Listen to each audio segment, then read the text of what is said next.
Ito ang winika ni Jesus.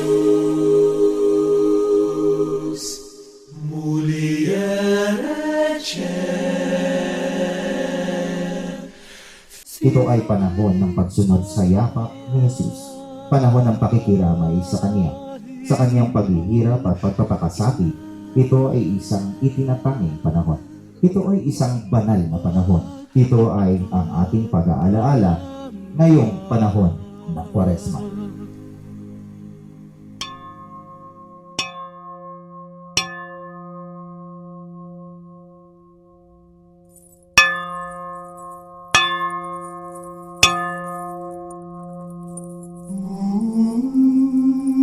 Nag-aantanda tayo ng krus ni Jesus dahil ipinapahayag ko ang aking pananampalataya sa Ama, sa Anak, at sa Espiritu.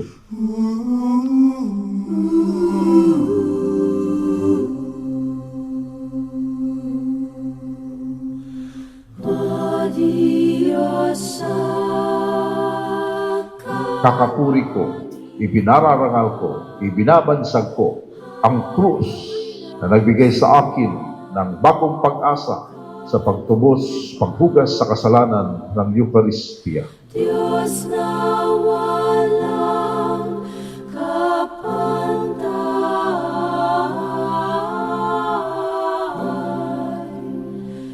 mabait, lukhang maalam, at puno ng Ang dugo ng kordero na dumaloy sa kanyang tagiliran, ito ang nagpapanatili sa atin bilang kabahagi ng kanyang katawan mistiko. Ito ang nagpapanatili sa atin bilang mga anak ng Diyos. Ikaw ang amang di bubos nang nangungulilang lubos, amang di matapos-tapos, maawain mapagkupkup sa taong lupa talabog.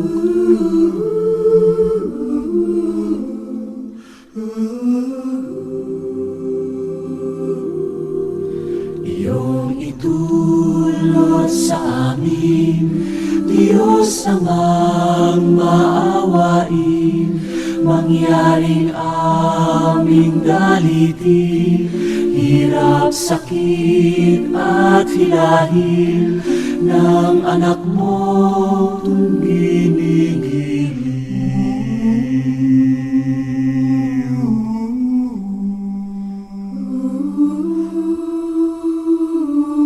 Na ang krus ni Jesus ay nagwagi sa kasalanan. Ang krus ni Jesus ay nagwagi na sa ating kahinaan. Kaya parangalan natin ngayon ang krus ni Jesus.